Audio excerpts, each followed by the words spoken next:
Hi, Richard. Thank, Hi, Julie. thank you for joining It's Time, which is a conversation that I've set up with people doing really interesting work to get a sense about how they own their time generally and what's happened in the context of COVID. What's working, what's not working, what the experience is like, and what we might be able to take through on the other side. So generally a conversation around owning time and way to be productive and work on meaningful work, but also to capture COVID experiences at home that might be useful for other people listening. And for those people who are listening, I'm speaking with Richard Wild, who is the Specialist Advisor at the Ministry for Primary Industries for Animal Welfare. And I've known Richard for a long time. He used to be on my board when I was the Chief Executive at the New Zealand Veterinary Association. So we go a wee way back, and it's fabulous to have this opportunity to chat with you about your experiences, Richard, down in Christchurch. Lovely Christchurch and a lovely day. Cool.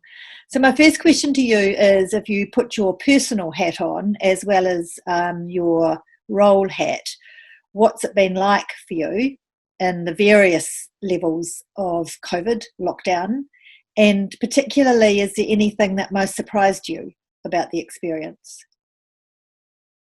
Yes, in terms of personally, so I'm working at home with my wife and my daughter, who came down from Auckland.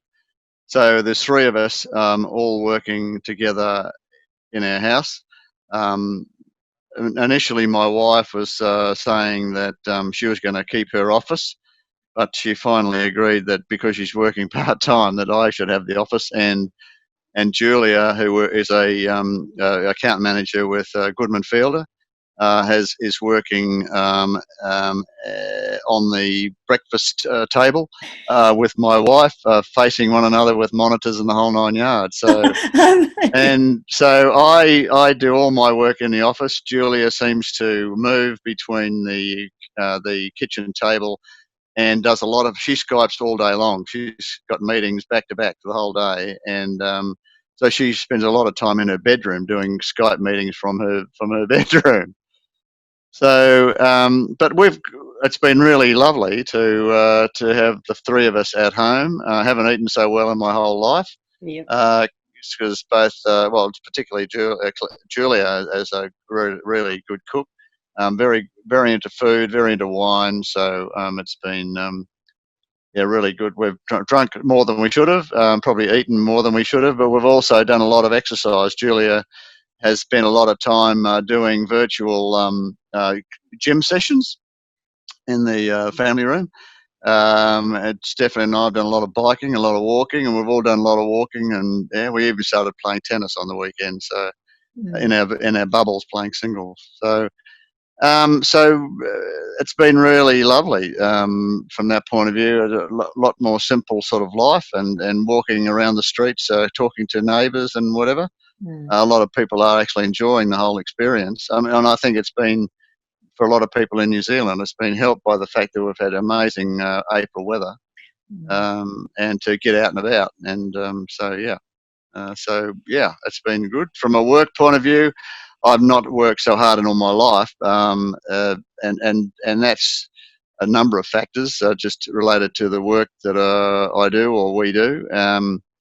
The fact that we've got a drought on, the fact that we've had a major impact of COVID on the industries that I work with, and so there's been a lot of additional work gone into all of that. So yeah. Is there anything that you would do differently if you're, I was going to say God forbid, but I was going to say goodness forbid, that we have to go back into it? Lockdown. Back into lockdown at 4. Is there anything you would do differently? No, not really. And I was very fortunate. I did a few things on the sly. We weren't supposed to take anything from the office, but I grabbed my chair. I was going to take my monitor with me, but it's on an arm. And fortunately, Julia brought her monitor down with her from Auckland. Stephanie has her own, and she had a spare. We found a spare one, so I've been using that. So So I'm really well set up here in the office, and got fantastic views out the window into the street. You know, on a second story with a little balcony, and looking out over and it faces north. And then the cats come in and sleep on the in front of the under the big double doors we've got here. So and Sounds the like weather's this. been great. So I'll tell you, like a lot of people, we're sort of wondering, why would you go back? Mm. Mm. The thing about my situation is I'm only 5 minutes drive from work anyway, so I'm missing going to the gym. I'm missing seeing a few people, I guess, but Yeah. like everybody else, I spend my life on on meetings, Zoom or Skype meetings. Yeah. Has that been the biggest change, all those meetings? Well, I do a fair number of meetings anyway, but being involved with this major work that MPI has been involved with the drought and with the COVID impact on slaughter capacity, wondering about whether or not we're going to get all the animals that need to be dead before winter has been a major drama. And so involved with a whole lot of industry meetings and MPI meetings, just trying to coordinate all that. So if you think about the way that you used to work, you had a reasonably flexible setup beforehand, because Yeah. you moved between islands. Think about the way you used to work beforehand, any kind of adaptations since you've been in lockdown. What particularly do you think you might leave behind on the way out, and what might you bring forward on the way out that is different, if anything? Well, I had a whole lot of travel booked for April. We have a 2-day sort of manage a group of about a dozen people, and we had organised a 2-day meeting in Wellington, which we're looking forward to catching up. And there was a 3 or 4 new people joining the team. So and we're going out for dinner and missed all of that. But and we're now required to do a cost estimate of holding meetings like that, and the meeting estimate that I put in was about $9,000, which didn't eventuate, obviously. What we ended up doing was having a 6-hour Skype meeting with about 20 people, and we split it on one day rather than a 2-day face-to-face. So we ended up having a 3-hour session in the morning, and a 3-hour session in the afternoon, and probably got through, wouldn't say as efficient as well as we would have got through the 2-day face-to-face, but we probably did 80% of the job, 75-80% of the job, with a 6-hour Skype. I don't know what if there's any science around that, but a number of people are saying you shouldn't have Skype meetings in more than an hour or two. But we had a 6-hour, and we have a 3-hour Skype meeting every month anyway, or we're having them every two weeks now. So that and a whole lot of other travel that I didn't do has all been by Skype. I mean, we missed out on the World Veterinary Association conference. Would have been great to attend, and I won't attend any, or if any, of the virtual meetings that are being scheduled. Like, for instance, I saw one that's come through this morning. The one that I'm probably most interested in is being held about 7 o'clock on Saturday morning. So whether or not I join that, I don't know. But it certainly changed life, and it's a lot simpler sort of life, from not travelling and probably a lot of money that you're not spending. Yes. A lot of time you're not wasting commuting backwards and forwards.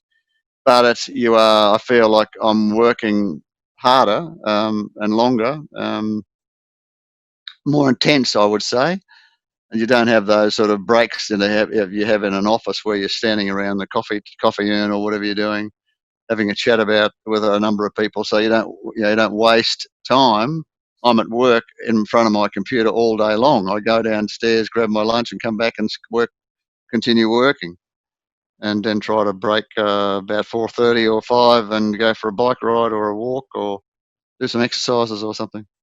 And the additional amount, because this will be a bubble, to use a term, there'll be a bubble of additional work that lots of people, but not everybody, are experienced Mm. in managing, sitting in that urgent quadrant.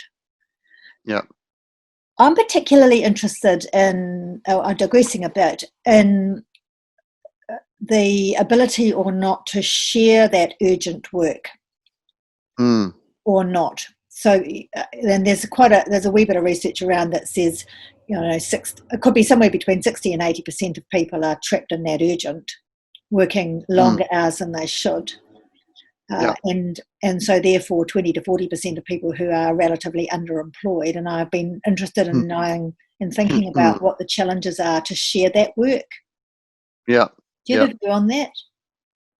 Well, yes. I guess I'm fortunate that I work with a team of about a dozen people around the country who are. I'm not their manager. They work with me on animal welfare stuff, and it's it's voluntary. So they've applied for those roles. They get some financial compensation for it, but they do it because they want to do it.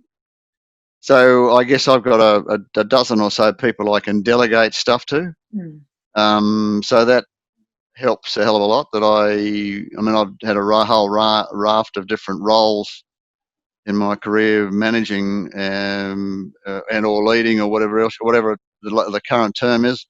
But I'm fairly used to delegating work and trying to get people to work as a team. So I'd like to think that that's working fairly well.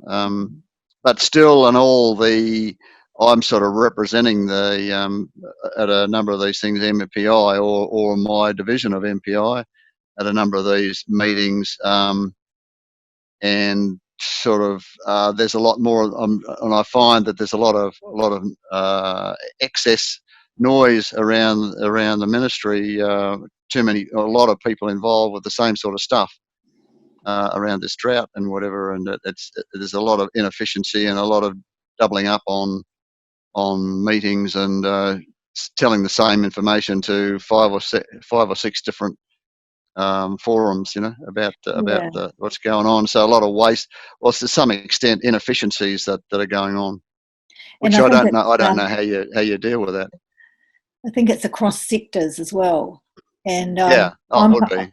I'm quite interested in this is why I want to keep talking with people, is as we go through these various phases, how we flatten that curve as well. Yeah, So yeah, I know initially there was a absolute requirement for everybody to kind of be up to speed, yeah. running faster than they should have been running, and that's all fine. But eventually Mm-hmm. that'll have to settle, or people will start to Yeah, come away at the seams a wee bit.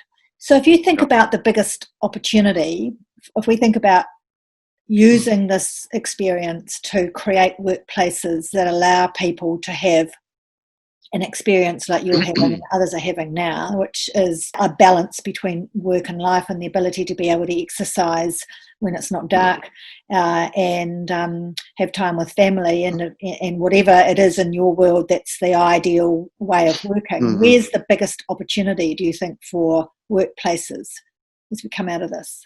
Biggest opportunity probably is around flexibility.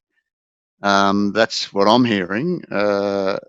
Forget about what the noise and all the activities that MPI's been doing around the sort of piece of work that I'm involved with. That it's sort of irrelevant. I think from a international and national perspective, and we've done this in the past with SARS and the Christchurch earthquake and other emergency sort of situations. But have we been in lockdown for long enough to sit in our minds and saying, holy crap, maybe there are better ways of doing stuff, rather than going back to what we know at level 2, level 1?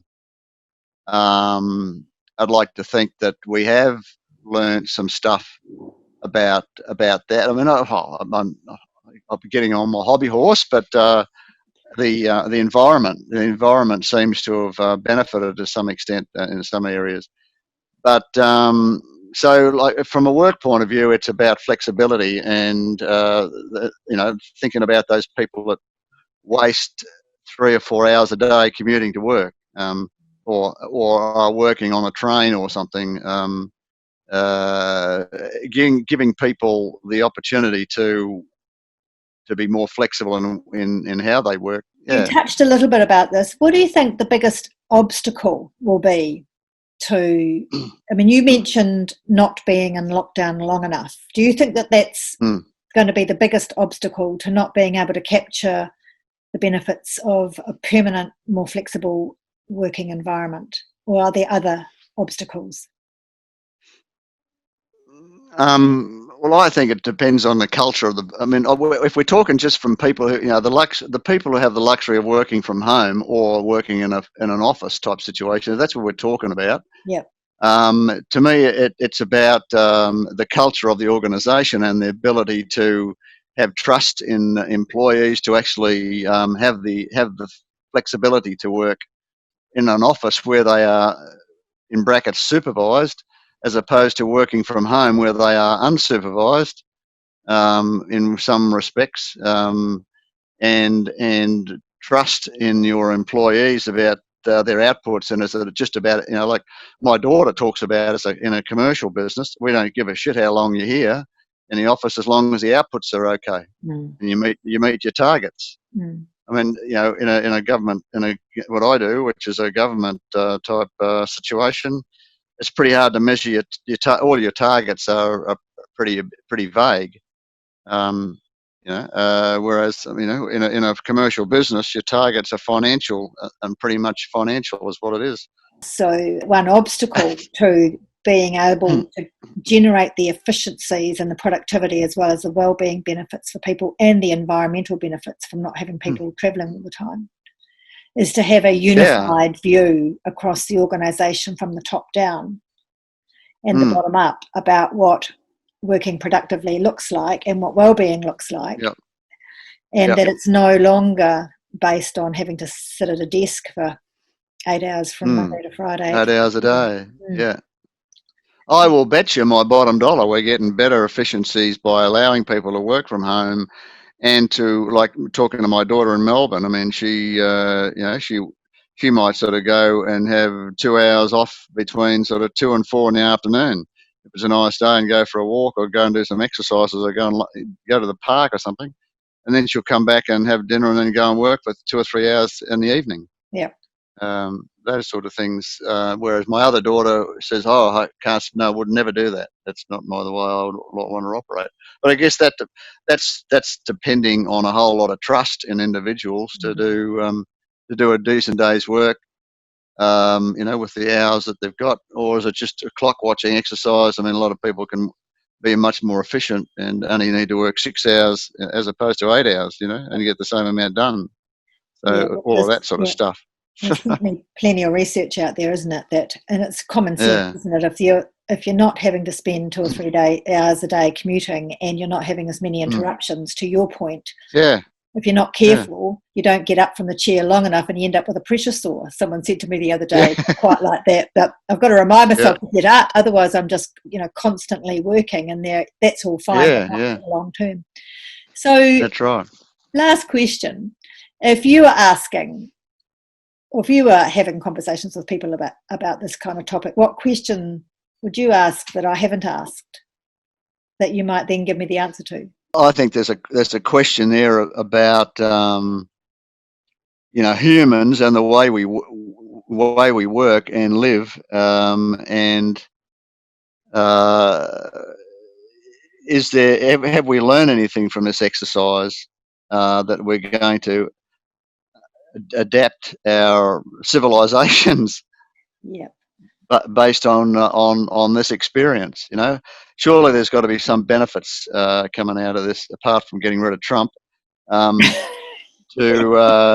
sort of where to from here. Like if we're saying that we can see the Himalayas, and we and all the sort of things that you see in the media about the benefits to the environment, the benefits to us as humans, have we learnt anything in a post-pandemic sort of scenario that we can take forward as a way of organising our lives and our civilizations and our societies? I know that's a pretty bizarre question, I guess, but Oh I no, mean, it I think makes me think about it. yeah, that certainly Huh? makes me think about my daughter. As you know, works for Greater Wellington Regional Council, and Mm, her area of interest is getting people active, but not on um, vehicles like buses and cars, yeah, but on bikes and mostly bikes. yeah, But yep, yep. and she's seeing huge opportunities for the Wellington, particularly at being able to have less Mm. cars, less congestion, more Oh, active yeah. transport from this experience. Same here down here. We see the same. And I've had numerous conversations with people about that, and the number of people are out walking, out biking, out doing stuff, and really um, valuing the fact that the roads aren't clogged with bloody cars all the time. Hmm. Uh, And I think in terms sure. of I mean, well-being, well, a couple of things that I have been quite profound for me. One was a fabulous contractor that we worked for, that we her contract ended, and we were thinking about rolling it over. And she said, and she's not the only one that said this, is that in times of great uncertainty and to agree kind of fear, it's even more important for her and others to do useful, purposeful work than when there's mm, not an environment of uncertainty, to the point where she'd rather not have worked than to have done pointless work, pointless work. Yeah. which is Yeah. interesting. And I think the other one for me was people who have for years, decades, commuted from Mm, in Wellington here, from Paraparaumu. So yeah. an hour, at Yeah. 2 hours by the time you get up, get ready, get on the train, come in, and then another Yeah. hour back. Yeah. Yeah. Their Yep. lives have been so fundamentally transformed that they Yeah. never want to go back to the office again, you Yep. know? And Yep. a number of them have said to me, nothing has been dropped. And in fact, I've Mm, got to remind myself to stop working because I'm just, yeah. having such a good time, sort of. That, and I'm Yeah. being so productive that please don't force me back to the office. It would just be ghastly to have to get back onto Yep. that commute.